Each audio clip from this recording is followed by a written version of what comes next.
Mahavidyalaya. In last lecture, we have studied the array of data structure. Fine. Today we have to see the operations performed on the data structure. This topic has been I taught you in a first video lecture. Today we will recall it. So as we know that the operations on the data structures include, first one is traversing, ठीक है, first operation कौन सा आपका traversing, then second one is inserting, next one is deleting, next is your searching, then sorting, and last but not least is merging. Fine. So these operations are performed on the data structure. Today we have to see the algorithm related with the traversing an array. ठीक है, अब हमने पढ़ा कि array क्या है. अब उस array के ऊपर कौन-कौन से ऑपरेशन परफॉर्म होंगे इसकी स्टडी करेंगे. उसके लिए पर्टिकुलर algorithm की स्टडी करेंगे and with one example. So let's see the first algorithm, that is traversing an array. जब हम अब algorithm क्या है ये आपके मन में सवाल आया होगा. So algorithm is nothing but it is the step by step execution of the program. It is a set of finite steps. ठीक है, algorithm हम किसी प्रोग्रामिंग लैंग्वेज में नहीं लिखते हैं, हम ऐसे लैंग्वेज में लिखते हैं जो हमारे लिए अंडरस्टैंडेबल है. फाइन. ठीक है, तो algorithm क्यों लिखते हैं, मतलब अगर आपको कोई भी सॉफ्टवेयर बनाना है, कोई भी एक आधा प्रॉब्लम सॉल्व करना है, we must have to write the algorithm first. Then on that basis of algorithm, if the algorithm is correct, we can convert that algorithm to one of the programming language, that will be our program. Fine. ठीक है, तो सबसे पहले हम देखेंगे कि array को traverse करने का algorithm क्या है. So algorithm is nothing but it is a set of finite steps.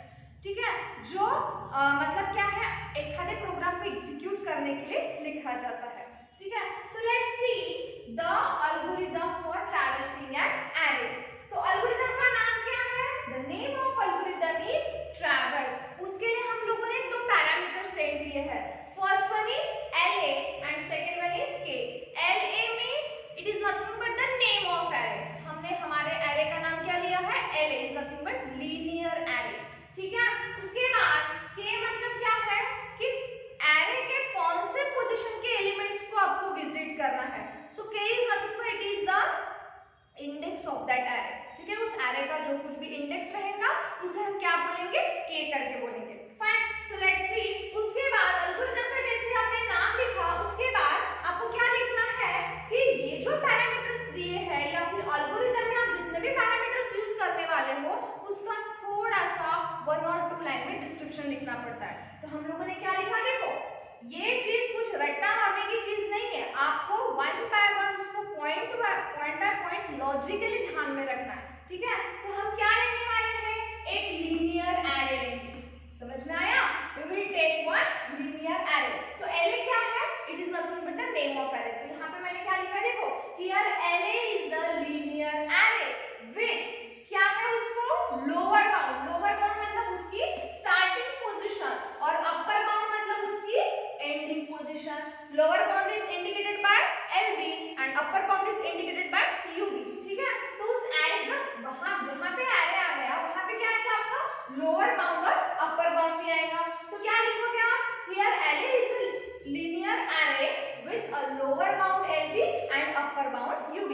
So this algorithm apply operation process to each and every element of array. अब ये algorithm क्या करेगा कि इस array में जितने भी एलिमेंट्स है वो सभी एलिमेंट्स के ऊपर एक प्रोसेस नाम का ऑपरेशन क्या करेगा, अप्लाई करेगा. अब इस प्रोसेस में कुछ भी आ सकता है, जैसे कि एग्जांपल की बात देखेंगे. यहाँ पे फॉर एग्जांपल मैंने नंबर्स लिखे हैं 10 20 30 40. इस प्रोसेस में क्या आएगा कि हर एक नंबर को 2 से मल्टीप्लाई करो तो मेरा आंसर क्या बनेगा, 20 40 60 80. तो प्रोसेस में क्या है, कोई भी नंबर मल्टीप्लाई बाय 2, ये क्या होगी, मेरी प्रोसेस हो गई.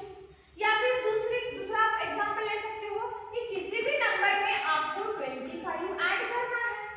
ठीक है, मतलब आप कोई भी ऑपरेशन परफॉर्म कर सकते हो, लेकिन आपको कोई भी ऑपरेशन परफॉर्म करने के लिए सबसे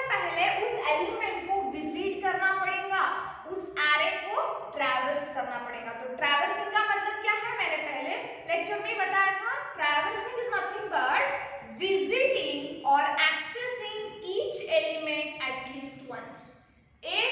हर एक एलिमेंट को कम से कम एक बार तो भी उसको विजिट करना चाहिए या उसको एक्सेस करना चाहिए। ऐसे ऑपरेशन को हम क्या बोलेंगे?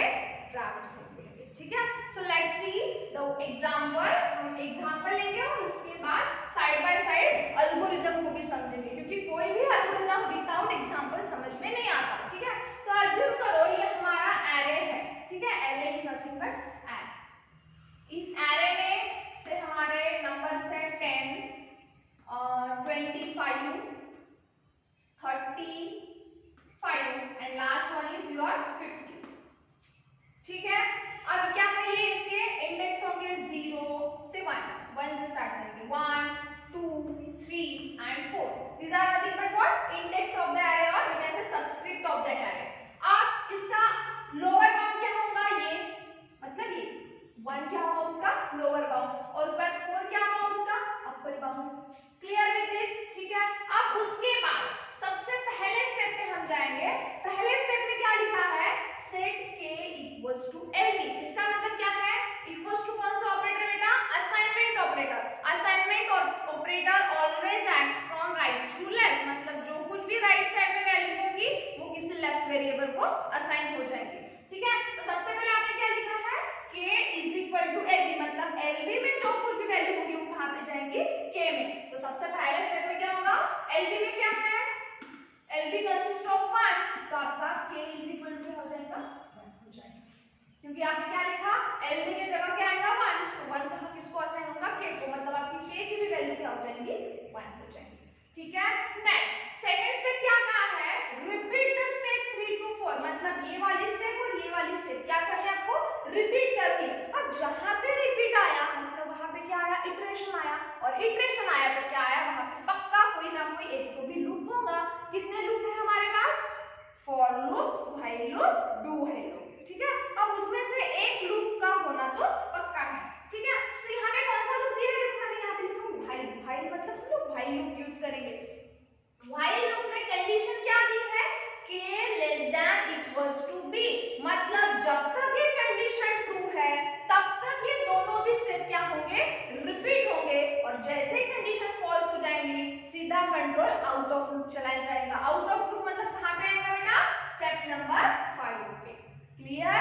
ठीक है, तो देखो हम कंडीशन देख रहे हैं। कंडीशन क्या हमारी? k less than equals to ub।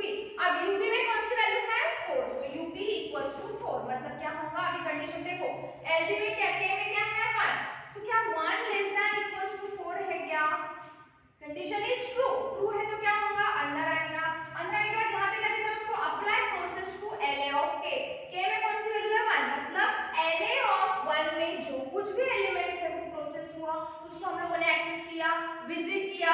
For example वही एग्जांपल कंसीडर करते हैं कि हर एक नंबर को आपको क्या करना है? 2 से मल्टीप्लाई करना है। ये हमारी क्या है? प्रोसेस है। तो क्या हो जाएगा? 10 into 2, मतलब इसमें कौन सी वैल्यू जाएंगी? ये नया एरे अगर है इसमें कौन सी वैल्यू जाएंगी? 20। ठीक है, देन नेक्स्ट इसके बाद क्या बोला है? k is equal to k plus 1, मतलब k की वैल्यू आपको क्या करना पड़ेगा? 1 से इंक्रीमेंट करनी पड़ेगी। Now your k will become what? 2। अभी आपका k क्या बन जाएगा? 2 बन जाएगा। Then what happen? फिर से वापस से कहां पे आएंगे हम? इसी कंडीशन पे आएंगे, क्योंकि ये दो स्टेप रिपीट करनी है। कब तक? जब तक ये कंडीशन ट्रू है।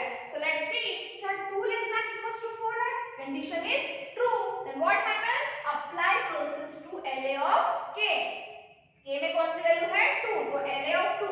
la ऑफ 2 में क्या है? 25। अगेन आप 25 को 2 से मल्टीप्लाई करो, क्या आ जाएगा? 50। ठीक है, देन नेक्स्ट क्या होगा? k is equal to k plus 1। k की वैल्यू फिर से 1 से इंक्रीमेंट हो जाएगी, k विल बिकम 3। 3 होने के बाद फिर से क्या आएगा? हम कंडीशन पे आएंगे। Then what happen? क्या 3 लेस देन इक्वल्स टू 4 है? Yes, condition is true. Then what happens? Apply process to la of 3, तो la ऑफ 3 में क्या है? 35। 35 को 2 से मल्टीप्लाई करो, आंसर आता है 70। तो इसमें आप क्या लिखोगे? 70 लिखोगे। देन फिर से क्या लिखा है? Set k is equal to k plus 1, मतलब k की वैल्यू फिर से 1 से इंक्रीमेंट हो जाएगी। पहले k क्या था? 3 था, तो 3 plus 1 that is nothing but 4। अब फिर से हम कहां पे आएंगे? कंडीशन पे आएंगे। अब देखो 4 लेस देन इक्वल्स टू 4 है क्या? Yes, condition is true. भले ही 4 less than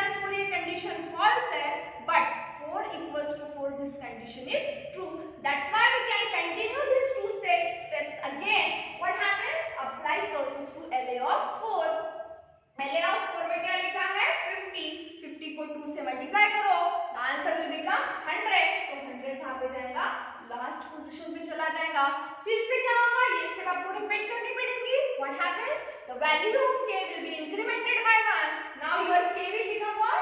5. Again we will check the same condition. What happens? 5 less than equals to 4. This condition is false. So control will go out of loop. मतलब यहाँ से सीधा वो कहाँ पे jump करेगा? Exit. ठीक है? So this is nothing but the traversing an array. And next video lecture I will come with the another operation that is nothing but inserting operation performed on the array. Thank you.